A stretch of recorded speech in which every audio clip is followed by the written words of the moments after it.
Hi guys, we are here today to talk through the beginning of chapter 12. So we are going to talk about the parable of the tenants, which is on page 60 and 61.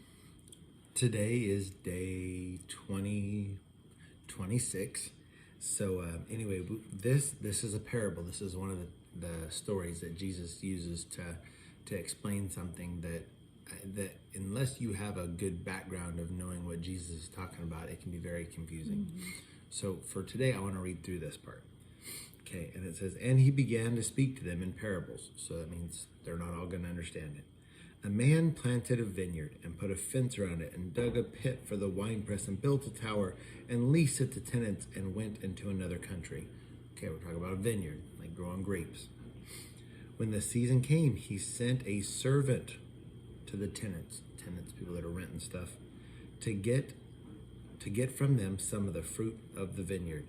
And they took him and beat him and sent him away empty-handed." Well, that doesn't sound good. So then, and it continues, "Again, he sent to them another servant, and they struck him on the head and treated him shamefully.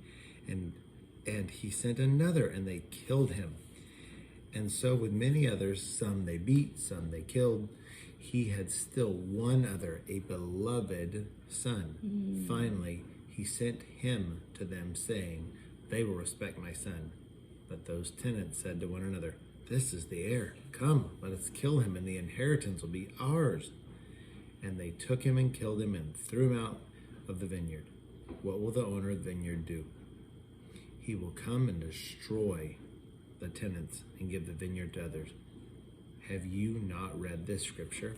And then it says, "The stone that the builders rejected has become the cornerstone.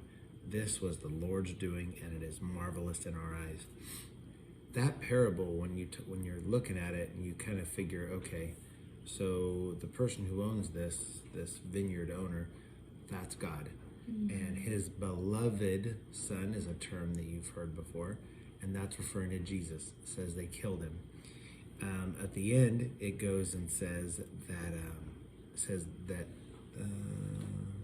it says they're going to go and they're going to face consequences that for what they did. There's things that are going to happen, and so they're going to be destroyed, whether that be physically or mentally or their image or their status.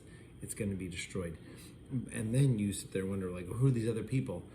Well, the other people, those are the prophets, the ones that came before Jesus was doing his ministry.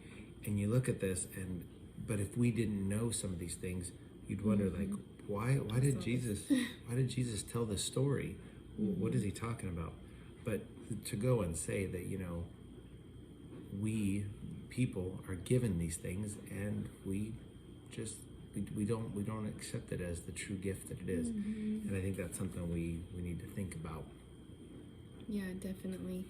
I think oftentimes we take advantage of the freedom that we have to read the Bible every day, where there's some people in other countries where they have to be underground, literally hiding, if they want to read their Bible, or they could be persecuted and killed.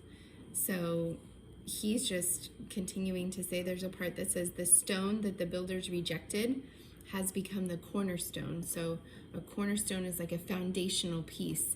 And so he basically is telling the story saying that, you Pharisees, you religious people are claiming to be religious, but you're rejecting the very cornerstone, the foundation of how life is going to go for the rest of time here on earth. So it says at the bottom, "They were seeking to arrest him, but feared the people, for they perceived that he had told the parable against them." So they're catching on to the story. "So they left him and went away." Yeah, they felt guilty. They knew they were doing wrong. Yeah. And then Jesus, even though they didn't like what he was doing, realistically, watching the stuff he had done, they were afraid. They were intimidated, and they weren't sure what to do. Some people are going to be intimidated when you talk about being a follower of Jesus. They're not going to know what to say. They may not like you very much. They may talk trash on you. but that's just them being intimidated because they don't have what you have. And so it's our job to be overly kind, be a servant like we talked about a couple videos ago. Have that kind servant heart so that even when we are persecuted, which we will be at times, people will make fun of us.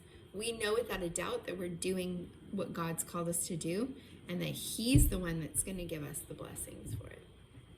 Yeah, that reminder that we're not living for right now. We're being obedient because that's what we're called to do, but we're living for our eternity, for what God calls us for, and hopefully at the end He can say, "Well done, good and faithful servant." All right, so for next time, we are going to continue through chapter 12, and we are going to go page 61 and page 62 and page 63. So that will be your homework for next time. All right, take care, you guys.